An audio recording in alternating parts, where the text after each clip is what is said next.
يرسل السماء عليكم مدرارا ويمددكم بأموال وبنين ويجعل لكم جنات ويجعل لكم أنهارا ما لكم لا ترجون لله وقارا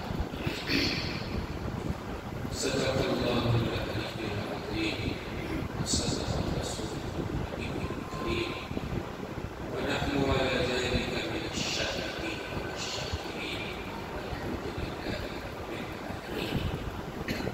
رب اشرح لي صدري ويسر لي امري واحلل عقدة من لساني يفقهوا قولي. سبحانك لا علم لنا الا ما علمتنا انك انت العليم الحكيم. اللهم رب زدني علما اللهم إنا نسألك علما نافعا اللهم جنبنا الفواحش والمعاصي والخطايا والظلم ما زاد منها وما بطن. محترم حاضرین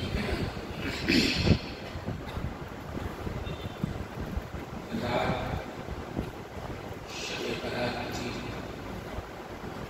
آپ میں سے بہت سارے لوگوں نے شب بیداری میں وقت گزارا ہوگا اور آج بہت سارے لوگوں نے روزہ رکھا ہوگا. ایک صاحب جو یہاں بیان میں غالباً شہید رہتے ہیں، کئی دنوں پہلے انہوں نے فون کیا اور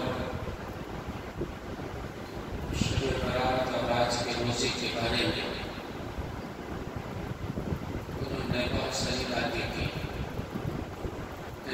میں بیان میں رہتا ہوں، آپ نے کہا روزہ رکھنا چاہیے. شعبان کا کوئی بھی روزہ رکھ لے بہتر ہے، یہ خاص کیوں ہے؟ میں نے ان کو سمجھایا. میں نے کہا آپ کو جو کرنا ہے کرو. میں نے نہیں کہا روزہ رکھنے کے لیے، سمجھا کے بتایا تھا. نہ تو رات میں جاگنا فرض ہے، نہ واجب ہے، نہ سنت مؤکدہ ہے، نہ لازم ہے. بہتر ہے. رسول اللہ صلی اللہ علیہ وسلم نے شب بیداری کیا ہے اور امت کے اکابرین کو اس پر عمل چلا رہا ہے. 17 صحابہ سے روایتیں مقبول ہیں. آج کے روزے کے بارے میں بھی میں نے وضاحت سے کہہ دیا تھا کہ نہ تو فرض ہے، نہ تو واجب ہے، نہ تو سنت مؤکدہ ہے، نہ تو لازم ہے، نفل ہے، مستحب ہے. کوئی رکھ لے الحمدللہ، کوئی نہ رکھے تو ذرہ برابر بھی گناہگار نہیں ہے. نہ رکھنے والے کو مجرم سمجھنا، خطاوار سمجھنا یہ غلط ہے. میں نے ان سے کہا آپ کو جو کرنا ہے آپ کریں، کس نے روکا ہے؟ تو بہرحال بہت سارے لوگوں نے شب بیداری کی. جناب رسول اللہ صلی اللہ علیہ وسلم سے ثابت ہے شب بیداری کیا ہے، فرض واجب نہیں ہے. بہت سارے لوگوں نے روزہ رکھا ہوگا، الحمدللہ فرض واجب نہیں ہے. رکھا ہے ٹھیک ہے، نہیں رکھا ہے تو بھی ٹھیک ہے. لیکن دوستوں اور بزرگوں، میں نے جو آیت کریمہ ابھی تلاوت کی ہے، اس میں حضرت نوح علیہ السلام کی تقریر. سورہ نوح جو 29ویں پارے میں ہے، حضرت نوح علیہ السلام کی تقریر ہے. اور یہ وہ تقریر ہے جو ہر نبی نے اپنے زمانے میں کیا ہے. جناب رسول اللہ صلی اللہ علیہ وسلم نے بھی اس موضوع پہ بار بار ارشاد فرمایا. ایک حدیث میں اللہ کے رسول صلی اللہ علیہ وسلم نے ارشاد فرمایا: اذا تاب العبد انسى الله الحفظ ذنوبه وانسى ذلك جوارحه ومعالمه من الارض حتى يجد الله وليس عليه شاهد من اللہ بسجدہ، اس سرکار دو عالم صلی اللہ علیہ وسلم کی تقریر میں وضاحت کروں گا۔ اور حضرت نوح علیہ السلام کی جو تقریر ہے سورہ نوح میں ہے، اور حضرت نوح علیہ السلام نے 950 سال مسلسل اپنے قوم میں وہ تقریر کرتے رہے، قوم کو سمجھاتے رہے۔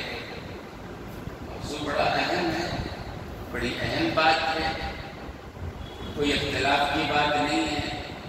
رمضان المبارک ہمارے سامنے ہے، اور رات بھی آپ نے اللہ سے مغفرت طلب کیا ہوگا، توبہ کیا ہوگا، وہی مضمون اس میں ہے، اور سرکار دو عالم صلی اللہ علیہ وسلم کی اس حدیث میں بھی وہی مضمون ہے۔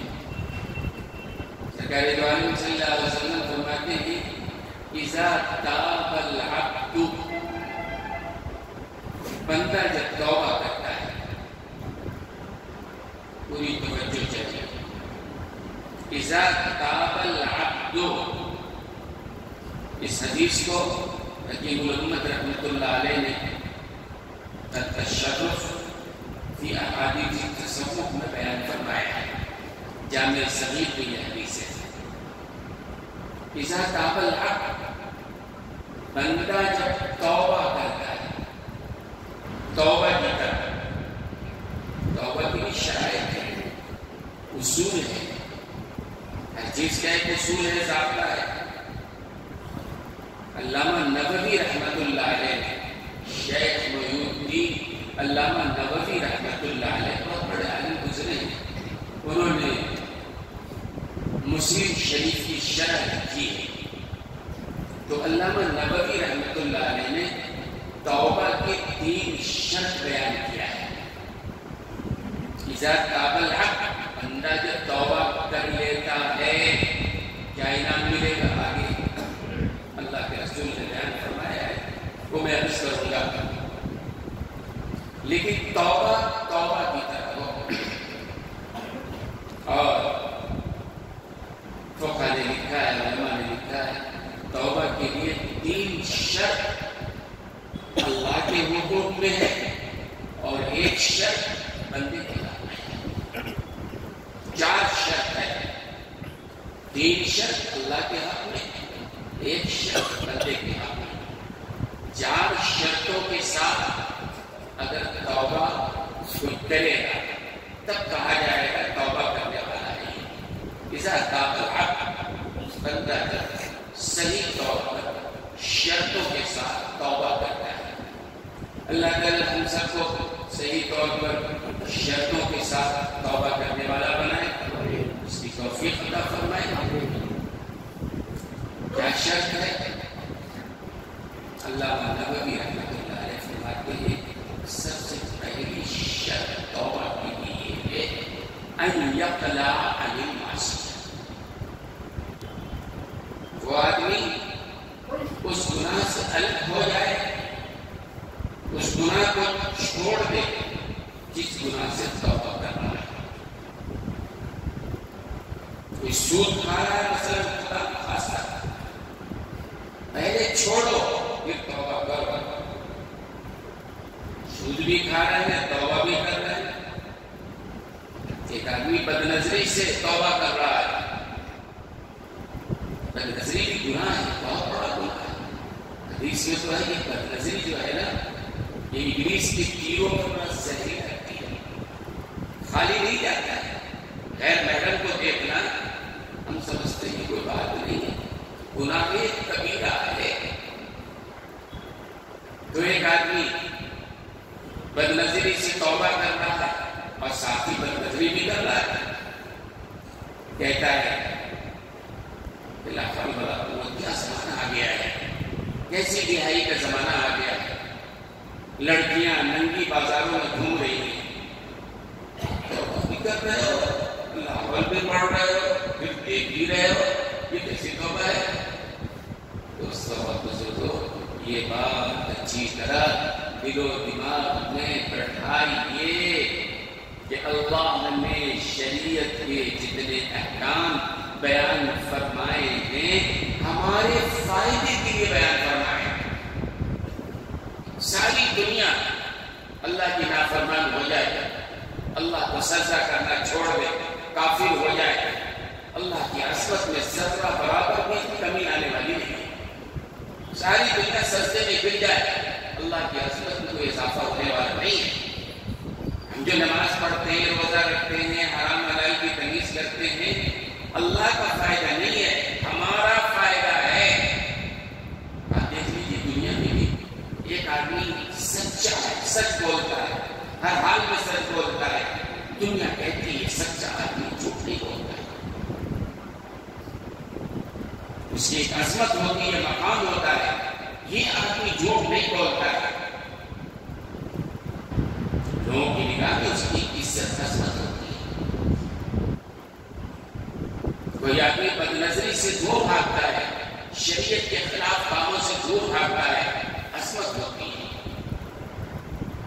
صحابہ جو ان کے شام فتح کرنے گئے تھے نا، حضرت ابو عبیدہ ابن جراح صحابی کمانڈر تھے، شام فتح کرنے گئے صحابہ، قلعہ بند، اس زمانے میں شہر جو ہوتے تھے قلعہ بند ہوتے تھے، قلعہ کا دروازہ بند کر دیا، اب کوئی باہر کا اندر نہیں آ سکتا ہے، صحابہ کھڑے ہیں باہر، دروازہ نہیں کھل رہا ہے، وہاں کے لوگ جو عیسائی تھے ان کے دلوں میں اللہ نے روک ڈال دیا تھا، یہ وہ لوگ ہیں جہاں جاتے ہیں کامیابی ان کو ملتی ہے، اللہ کی مدد ان کے ساتھ، ان سے لڑنا تو اپنے آپ کو ہلاکت پہ ڈالنا ہے، کیا کریں؟ عیسائیوں نے مشورہ کیا اور کہا ایک کام کرو، قلعے کا دروازہ کھولو، ان کو آنے دو،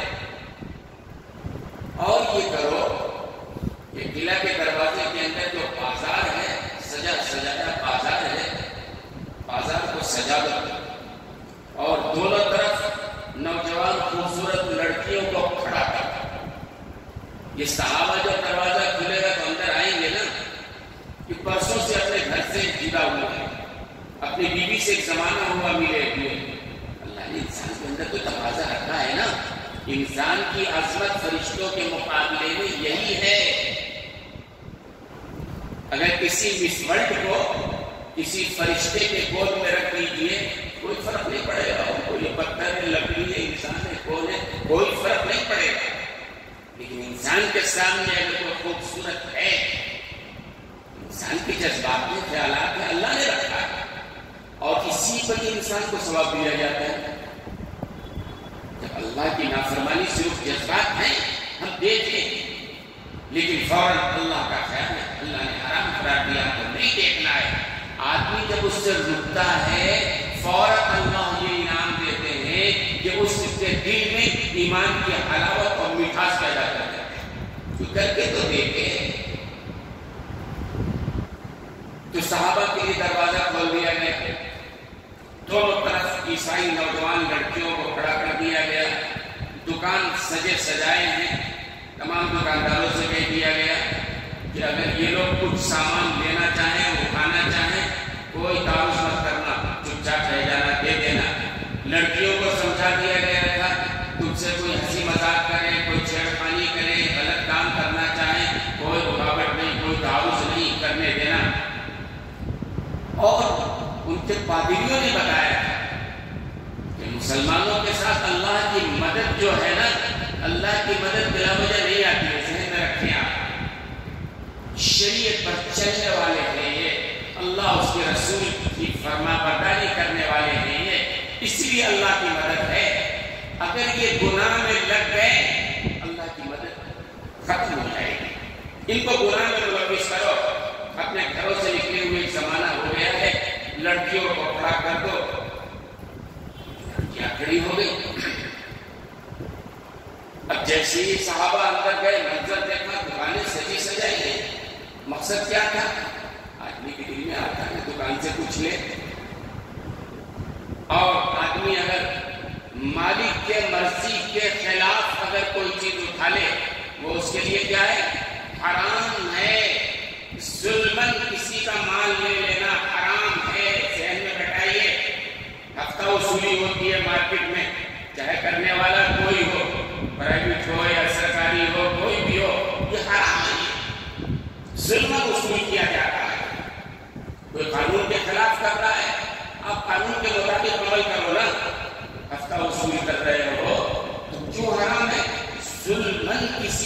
چیز کو لینا حرام حرام حرام. کہ صحابہ ان کے اندر سجی سجائی دکانیں، جو چیز لینا چاہے لینے دینا، روکنا مت. ظاہر لیں گے تو ظلم ہوگا نا، اللہ کی مدد روک جائے گی اور ان کو جو فتح ملی ہے اللہ ان کو شکست بدل دے گا. لڑکیوں سے کہہ دیا تمہارے ساتھ چھیڑخانی کرے تو تم خاموش رہنا تاکہ اللہ کی مدد ان سے اٹھ جائے. آدمی جب گناہ کرتا ہے تو کیا ہوتا ہے؟ اللہ کی مدد ختم ہو جاتی ہے. پکی بات لکھ لیجیے دل و دماغ پر. اللہ تعالیٰ ہم سب کے دل و دماغ میں یہ بات بتا دے. اللہ کی نافرمانی کو کرے گا اللہ کی مدد اٹھے گی، اللہ کی مدد ختم ہوگی. صحابہ کے ساتھ جو مدد آئی تھی ایسی نہیں آئی تھی. انہوں نے اپنے آپ کو شریعت کے مطابق اٹھانا تھا، ہر حال میں ڈالا تھا. داخل ہوئے صحابہ نے دیکھا یہ لڑکیاں کھڑی ہیں، دکان سجے سجائے ہیں، کوئی رکاوٹ نہیں ہے. کمانڈر ان چیف حضرت ابو عبیدہ ابن جراح نے سمجھ لیا اور آیت پڑھی اعوذ باللہ من الشیطان الرجیم قل للمؤمنین یغضوا من ابصارہم. قرآن کی آیت ہے سورہ نور کی. صحابہ کو سنایا کہ دیکھو بھائی اللہ نے کہا ہے مومنوں سے نگاہیں نیچی کر کے گزر جاؤ. کوئی بے پردہ لڑکی اگر سامنے ہے ہم ڈھونڈنے نہ لگ جائیں توبہ توبہ کیا زمانہ آ گیا ہے. اور یہی میں کہنا چاہوں گا کہ آج کی تاریخ کون سی تاریخ ہے؟ نوجوانوں کو تو اچھی طرح یاد ہوتا ہے، آپ نے بھی یاد رکھا ہے. یہ 14 تاریخ ویلنٹائن ڈے ہے نا. آج سے چند سال پہلے تک عام طور سے لوگوں کو نہیں معلوم تھا یہ کیا بلا. عشرے پہلے تک کی بات کیجیے نا. عام طور سے 10 سال پہلے تک معلوم نہیں تھا کہ یہ ویلنٹائن ڈے ہے کیا. اور آج یہ کشرے میں صورتحال یہ ہے یورپ میں مغرب میں جو ہوتا تھا آج پورے ایشیا کو ہو رہا ہے. ہمارا ملک ہو کوئی اور ملک ہو پورے ایشیا میں ویلنٹائن ڈے، عربوں میں ہو ہر جگہ ویلنٹائن ڈے. ہمارا نوجوان لڑکے لڑکیاں ویلنٹائن ڈے منا رہے ہیں. ترجمہ کیا ہے یوم محبت. ویلنٹائن ڈے یوم محبت نہیں ہے، یوم بدکاری ہے، یوم بے حیائی ہے، یوم عریانیت ہے، یوم فحاشی ہے. آج کے دن کیا ہوتا ہے؟ اجنبی لڑکے لڑکیاں ملتے ہیں، تحفے تحائف. بھائی ملنا بھی گناہ ہے اور حرام ہے. اجنبی کو تحفے تحائف دینا بھی حرام اور گناہ ہے. اسلام کی تعلیم نہیں ہے، یہود و نصارہ کی تعلیم ہو سکتی ہے. اور قرآن کریم نے کہا یا ایھا الذین آمنوا لا تتخذوا اليهود والنصارى بعضهم اولیاء بعض. ایمان والو یہود و نصارہ کے راستے پہ مت چلو، ان کے طریقوں کو مت اپناؤ. وہ تمہارے دشمن ہیں، آپس میں ایک دوسرے کے دوست ہیں. یہ اللہ قرآن کریم میں کہہ رہے ہیں. ہم نے ویلنٹائن ڈے کو منا لیا لیکن یوم محبت ہے. یوم محبت نہیں ہے، یوم بدماشی ہے اور یوم فحاشی ہے، یوم بدکاری ہے. آج پوری دنیا میں ہو رہا ہے. افسوس کی بات یہ ہے کہ مسلم لڑکیاں اور لڑکیاں ہمارے معاشرے نے بھی اس کو اپنانا شروع کر دیا ہے. گناہ ہے، حرام ہے. کہاں سے شروعات ہو گئی؟ بہت ساری باتیں لوگوں نے نقل کی ہیں، بہت ساری روایتیں ہیں کہ کیسے یہ ویلنٹائن ڈے شروع ہوا. ایک روایت یہ ہے کہ عیسائیوں کے ہاں جو ہے کلیسا میں، ان کے چرچوں میں یہ راہب اور راہبہ رہتی ہیں. راہب پادری، راہبہ نن، یہ وہاں بہت ساری جگہوں پہ رہتے ہیں چرچوں کے اندر. یہ راہب جو بن جاتا ہے، راہبہ جو بن جاتی ہے، ان کے لیے ان کے قانون کے مطابق نکاح ممنوع. آپس میں نکاح نہیں کر سکتے، زندگی بھر نکاح نہیں کر سکتے ہیں. جو راہب بن گیا بس خدمت کے لیے وقف ہے، چرچ کی خدمت کرے گا، عیسائیت کا کام کرے گا، لیکن شادی نہیں کر سکتا ہے. ایسی جو راہبہ بن گئی اس کو چرچ میں جو ہے ویلنٹائن نامی ایک راہب تھا، اسی چرچ میں رہنے والی ایک راہبہ کی خوبصورتی کا وہ عاشق ہو گیا، اس کی خوبصورتی پر زلف گیر کا حسین ہو گیا۔ اب اس کو معلوم ہے ملنے میں تو پابندی ہے نہیں، انکیاں تو پردہ ہے نہیں، آپس میں مل سکتے ہیں، نکاح کر نہیں سکتے ہیں، کیا کریں؟ تو کہتے ہیں ایک دن جو ہے اس راہب نے جو عاشق ہو گیا تھا اس راہبہ کے اوپر، وہ ڈرنے والی تھی، یہ جسمانی تعلقات قائم کرنا چاہتا تھا، نکاح تو کر نہیں سکتا تھا، جسمانی تعلق قائم کرنا ہے۔ کب وہ راہبہ بستی تھی نہیں یہ غلط ہے غلط ہے غلط ہے۔ کہتے ہیں ایک دن اٹھا رات کو اور جا کے اپنے معشوقہ سے کہنے لگا، رات مجھے خواب میں بتایا گیا ہے جیسس کی طرف سے، وہ راہب بول رہا ہے جو عاشق ہے کہ یہ خواب میں بتایا گیا ہے کہ کل کی جو تاریخ ہے 14 فروری، اس دن اگر کوئی راہب اور راہبہ یا کوئی اور نوجوان لڑکے لڑکی اگر آپس میں جسمانی تعلق قائم کر لے تو گناہ نہیں ہوگا۔ اس نے خواب سنا دیا۔ اب وہ لڑکی راہبہ جو بچ رہی تھی اس کو ڈر لگ رہا تھا، اب اس کی دل سے بھی بات نکل گئی، بھائی چلو ٹھیک ہے خواب میں یہ بات آئی ہے، اور اس کے بعد انہوں نے جسمانی تعلق قائم کر لیا۔ اور جسمانی تعلق قائم کرنے کے بعد جب لوگوں کو معلوم ہوا اور بڑے اتھارٹی کو معلوم ہوا، ظاہر نتیجہ ظاہر ہونا ہے، تو پھر ویلنٹائن جن کا نام تھا پتھروں سے مار مار کے ہلاک کر دیا گیا۔ وہ اس وقت سے اس کے بعد لوگوں نے یوم محبت منانا شروع کر دیا۔ کہاں سے بات نکلی ہے، کس کی نکلی ہے، اور ہم نے شروع کر لیا ہے۔ ہمارے معاشرے میں یہ بات شروع ہو گئی ہے، بدمعاشی ہے، اور وہ حدیث کی ذہن میں رکھنی چاہیے، من تشبہ بقوم فہو منہم، جو جس قوم کی مشابہت اختیار کرے گا اس کا حشر بھی اسی کے ساتھ ہونے والا ہے۔ یہ عیسائیوں کی مشابہت ہے، نصرانیوں کی مشابہت ہے، انہوں نے شروع کر دیا، اور دیکھتے دیکھتے عشرے کے اندر ہم نے جو ہے اس کو شروع کر لیا ہے۔ میں نے کہا نا 10 سال پہلے کی بات ہے، 11-12 سال ہوگا، ایک صاحب میرے پاس آئے اور کہنے لگے کہ آپ ویلنٹائن ڈے کو جانتے ہیں؟ نہیں مجھے نہیں معلوم کیا ہے ویلنٹائن ڈے۔ پھر انہوں نے سمجھایا کہ یہ ہے، اور اب تو سب جانتا ہے، ہر نوجوان جانتا ہے۔ وہی بتا رہا ہوں، بڑی تیزی کے ساتھ ہمارے معاشرے نے غیروں کی تہذیب کو اپنایا ہے، بغیر یہ جانے ہوئے کہ یہ حرام ہے کہ حلال ہے۔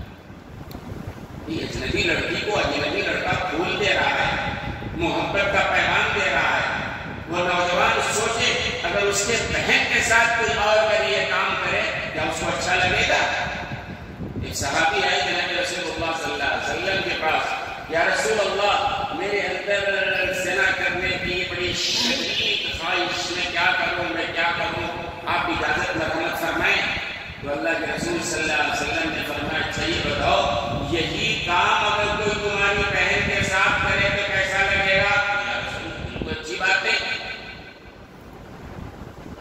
تمہارے اور رشتہ داروں کا نام لیا، اگر کوئی کرے تو کیسا لگے گا؟ نہیں بالکل پسند نہیں ہے۔ فرمایا کہ تم جس کے ساتھ بدکاری کرو گے وہ بھی تو کسی کی بہن ہوگی، کسی کی بیٹی ہوگی، کسی کی ماں ہوگی، کچھ تو ہوگا نا۔ ہر آدمی اگر اس طرح سوچے تو بات سمجھ میں آئے گی۔ ہمیں غیروں کی مشابہت نہیں اختیار کرنی ہے۔ تو مجھے کہہ رہا تھا، اب وہ صحابہ جب اندر داخل ہوئے قلعے میں تو فوراً حضرت ابو عبیدہ بن جراح رضی اللہ عنہ نے قرآن کی آیت پڑھی، قل للمؤمنین یغضوا من ابصارہم، نگاہیں نیچی کر لو۔ عیسائیوں کا خیال کیا تھا؟ نگاہ اٹھائیں گے، دیکھیں گے، حرام کریں گے، اور اس کے بعد اللہ کی مدد ٹوٹ جائے گی، مدد ختم ہو جائے گی۔ یہ دکانوں میں سامان سجے سجائے ہیں اور مالک کی مرضی کے خلاف اٹھا لیں گے، لے لیں گے، جائز نہیں ہو جائے گا، کیونکہ دل سے وہ نہیں دے رہا ہے، وہ مجبوراً دے رہا ہے، اٹھا رہے ہیں، اللہ کی مدد ختم ہو جائے گی۔ صحابہ نے کہا، اور تمام صحابہ نظر چھپا کے اس طرح گزر گئے جیسے انہوں نے دیکھا ہی نہیں۔ وہ نوجوان لڑکیاں گئی اپنے گھروں کو جا کے بتایا، یہ تو انسان نہیں فرشتے معلوم ہوتے۔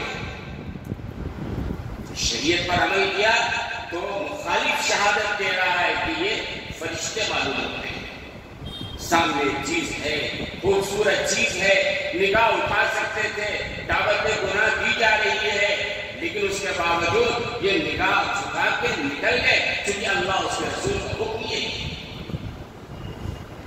تو توبہ کے لیے پہلی شرط کیا ہے بھائی؟ این یقلع عن المعصیہ، پہلی شرط یہ ہے اس گناہ سے الگ ہو جاؤ۔ جو گناہ کر رہے ہو، بد نظری ہے، چھوڑو۔ نوجوانوں، خدا کی قسم زندگی تباہ و برباد، اور بد نظری سے بچو گے نا، اللہ دل میں ایمان کی حلاوت و مٹھاس عطا فرما دے گا۔ گناہ بھی کر رہے ہیں، توبہ بھی کر رہے ہیں، تو علماء نے لکھا ہے فَإِنَّ هَذَا الْإِسْتِغْفَارَ يَحْتَاجُ إِلَى الْإِسْتِغْفَارِ، ایسا توبہ کرنا کہ اس گناہ میں لگے ہیں، توبہ کر رہے ہیں، یہ خود ایک گناہ ہے، اور ایسا گناہ ہے کہ اس سے بھی توبہ کرنے کی ضرورت ہے۔ مذاق ہے نا، وہ گناہ کر رہے ہیں، اللہ معاف کر دیجیے، وہ گناہ کر بھی رہے ہو، کہہ معاف کر دیجیے، اللہ اس کے ساتھ مذاق کر رہے ہو نا بھائی، جس چیز سے معافی مانگ رہے ہو، توبہ کر رہے ہو، پہلے اس کو چھوڑو نا، وہ کر بھی رہے ہیں اور اللہ سے کہہ رہے ہیں اللہ معاف کر دیجیے، یہ مذاق ہے نا اللہ کے ساتھ۔ اس لیے علماء نے لکھا فَإِنَّ هَذَا الْإِسْتِغْفَارَ يَحْتَاجُ إِلَى الْإِسْتِغْفَارِ، اس طرح توبہ کرنا کہ آدمی گناہ میں لگا رہے اور توبہ کرے، یہ خود گناہ ہے، اور ایسا گناہ ہے کہ اس سے بھی توبہ کرنے کی ضرورت ہے۔ پہلی بات کیا ہونی چاہیے؟ اس گناہ کو چھوڑو، اللہ ہم سب کو ایسی توبہ کرنے کی توفیق عطا فرمائے۔ اس زندگی کا تو اعتبار نہیں کسی کی بھی، توبہ کرو، توبہ کر کے جاؤ گے اللہ کی رضا کے سائے میں جاؤ گے، اور اللہ راضی ہوگا تو سارا مسئلہ حل ہوگا۔ اللہ کے ناراضگی کے سائے میں کوئی اگر جائے گا، ظاہر ہے تباہی اور بربادی ہے۔ جگر مراد آبادی کا واقعہ بڑا مشہور ہے، بڑے شراب پیتے تھے، حکیم الامت رحمۃ اللہ علیہ کے پاس گئے اور جا کے انہوں نے بیعت کر لی، اور حضرت سے کہا حضرت کہ میں شراب پیتا ہوں، دعا فرما دیجیے چھوٹ جائے، چھوڑ دی، طے کر لیا۔ ایک بات اور پیچھے بتا دوں، کمالات شخصیت، بہت سارے لوگ نوجوان ہیں، بوڑھے ہیں، ڈھیڑھ عمر کے لوگ ہیں، کہتے ہیں کہ ہم تو گناہ چھوڑنا چاہتے ہیں، مگر گناہ چھوڑ نہیں پاتے۔ بہت سارے لوگوں میں یہ مسئلہ ہوگا کہ گناہ ہم چھوڑنا چاہتے ہیں لیکن گناہ چھوڑ نہیں پاتے ہیں۔ تو کمالات اشرافیہ میں حکیم الامت رحمۃ اللہ علیہ نے نسخہ لکھا ہے، کمال کا نسخہ لکھا ہے، 3 کام کرو پھر دیکھو گناہ چھوٹتا ہے کہ نہیں چھوٹتا ہے۔ وہ بتا دوں پھر اگلی بات بھی جاری ہے، رکھیں گے۔ فرمایا کہ پہلا کام تو یہ کرو، ہمت تو تمہیں کرنی پڑے گی، گناہ چھوڑنا ہے تو سب سے پہلے ہمت کرو، چاہے جان چلی جائے تو یہ کام نہیں کرنا، جو ہوگا دیکھیں گے۔ جگر صاحب نے شراب چھوڑ دیا، بڑے شاعر تھے، کہتے ہیں کہ طبیعت خراب ہو گئی، ڈاکٹروں کا بورڈ بنا، ڈاکٹروں نے کہا جگر صاحب کیونکہ آپ شراب کی عادی ہیں، تھوڑی تھوڑی تو پینی پڑے گی اگر جینا ہے تو۔ انہوں نے کہا پیتا رہا تو کتنا، پہلی عمر ہو گئی ہے، پارٹس کمزور ہو گئے ہیں، 2 4 5 6 7 سال آؤ۔ تو جگر نے کہا نہیں، اگر ابھی میں مر جاؤں گا شراب چھوڑنے کی وجہ سے تو اللہ کی رضا کے سائے کی جنت میں داخلہ ملے گا۔ اللہ سے کہہ سکتے اللہ کے لیے حرام کردہ چیز ہمیں چھوڑ دیا تھا، اس کی وجہ سے ہمیں موت آئی ہے، اللہ راضی ہو جائے گی۔ اور شراب پی کے اگر 2 4 سال اور جیتے گئے تو اللہ کی غضب اور ناراضگی کے سائے میں جانا ہے۔ تو پہلا کام کیا کرنا پڑے گا؟ ہمت۔ ہم کو یہ کام نہیں کرنا ہے، ہم کو سود نہیں لینا ہے، سود نہیں دینا ہے، ہم کو جھوٹ نہیں بولنا ہے، ہم کو بدکاری نہیں کرنی ہے، ہم کو بدنظری نہیں کرنی ہے۔ ہمت کو کرنا پڑے گا، طے تو آپ کو کرنا ہے۔ دوسری بات حضرت فرماتے ہیں، پہلی بات تو ہمت، پکا۔ دوسری بات یہ ہے کہ اللہ تعالی سے بھی توفیق مانگیے، اے اللہ میں تو گناہ نہیں کرنا چاہتا ہوں، اے اللہ میں حرام نہیں کھانا چاہتا ہوں، لیکن اے اللہ میرے چاہنے سے کیا ہوگا، اے اللہ آپ کے چاہنے سے سب ہوگا، اے اللہ اس سے بچنا ہمارے لیے آسان فرما دیجیے۔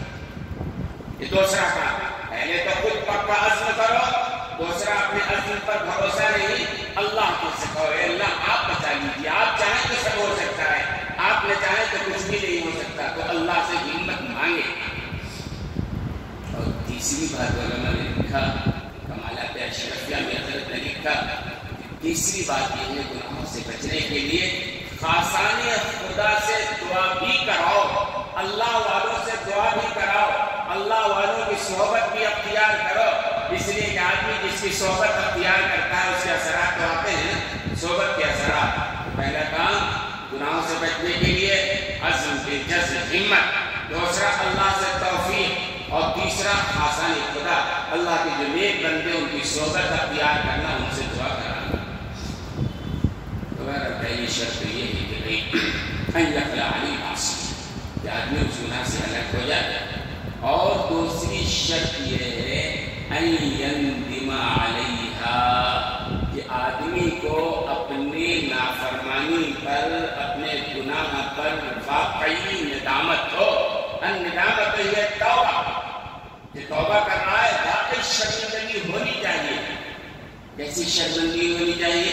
تعلق قلب، دل میں دکھن ہو، درد ہو، غم ہو، میں نے کیا کر لیا، ہم نے اپنے اللہ کی نافرمانی کر لی، ہم نے اپنے خالق کی نافرمانی کر لی، اپنے مالک اپنے رازق کی نافرمانی کر لی، اس اللہ کی جس نے زندگی، جس نے وجود، جس نے رزق دیا، اس کی نافرمانی ہم سے ہو گئی۔ آدمی کے دل کے اندر گھٹن ہو اور دکھ ہو، درد ہو، کی معنی ہے ندامت ہونی چاہیے آدمی دل کے اندر۔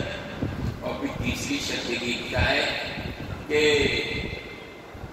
عزم جازما اللہ یعود الیہ، پختہ عزم، کہ چاہے جان چلی جائے اندر کو یہ کام نہیں کرنا ہے، اور آدمی جب پختہ عزم کر لیتا ہے نا تو اللہ آسان کر دیتے ہیں راستے کو، کر کے تو دیکھو نا، اگر آدمی پختہ عزم کر لیتا ہے اللہ تعالیٰ آگے چلنا، اگلا قدم اٹھانا آسان کروا دیتے ہیں۔ پختہ عزم ارادہ ہو نہیں ہے تو یہ کام نہیں کرنا ہے، تو یہ تین کام تو کرنا ہے اس معاملے میں اللہ کے حق میں، اور ایک کام بندے کے حق میں۔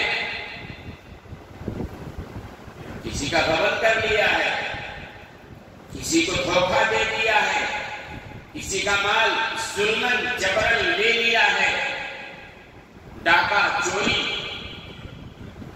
چاہے جتنا توبہ کرو معاف ہونے والا نہیں ہے۔ ایک دو شب قدر نہیں، ایک دو شب برات نہیں ہے، سینکڑوں شب برات میں اللہ کے سامنے رہو، کیونکہ اللہ کا حق نہیں ہے، بندے کا حق ہے، جس کا معاملہ اس سے معاف کراؤ۔ یہاں تک کہ میدان حشر میں بھی بندے کا حق اللہ معاف نہیں فرمائے گا۔ کسی بندے کا حق اگر ہے اللہ نہیں معاف کرے گا، بندے کا معاملہ جاؤ اس سے کلیئر کرو پہلے۔ اب وہاں تو کرنسی ہے نہیں کہ دے دیں گے، تو اس کے گناہ تمہارے اوپر لاد دیے جائیں، تمہاری نیکیاں اس کو دے دی جائے، یہ وہاں کرنسی ہوگی، اعمال کی کرنسی وہاں چلے گی۔ اس لیے دنیا میں وقت ہے آدمی اپنا جائزہ لے کہ بھائی کسی کے ساتھ ہم ظلم، جبر، زیادتی، غلط طریقے سے کسی کا مال لینا یہ حرام ہے، ناجائز ہے، ہمیشہ کے لیے ذہن میں رکھنا چاہیے۔ تو ابھی تو حضرت نوح علیہ السلام کی تقریر کچھ سنانی ہے، ہو رہا ہے، آج یہ پوری بات تو مناسب بھی نہیں ہے۔ اذا تاب العبد، بندہ جب توبہ کرتا ہے کیا ہوتا ہے؟ انسى اللہ الحفظۃ جنوبہ، روایتوں میں ہے آدمی جب گناہ کرتا ہے نا 4 گواہ اس کے خلاف تیار ہو جاتے ہیں، 4 گواہ، جو آدمی بھی جو بھی گناہ کر رہا ہو، زناکاری ہو، بدکاری ہو، حرام خوری ہو، دھوکہ دینا ہو، کسی کا لوٹنا ہو، کسی کا جبرن لے لینا ہو، جیسا بھی گناہ کوئی کرے، گناہ کرتا ہے تو کیا ہوگا؟ 4 گواہ سرکاری طور پر اللہ کی طرف سے 4 گواہ مقرر، اور چاروں گواہ اللہ کے سامنے گواہی پیش کریں گے۔ کیا بننے والا ہے؟ ہم سوچ رہے ہیں کہ اندھیرے میں ہم نے گناہ کیا، دنیا نے نہیں جانا، ہم نے کسی کو دھوکہ دے کے کسی کا چیز لے لیا، دنیا نے نہیں جانا، ہم نے لفظی بیان کر دی، ہم نے 50 باتیں بنا لی، بنا لینے سے حلال نہیں۔ 4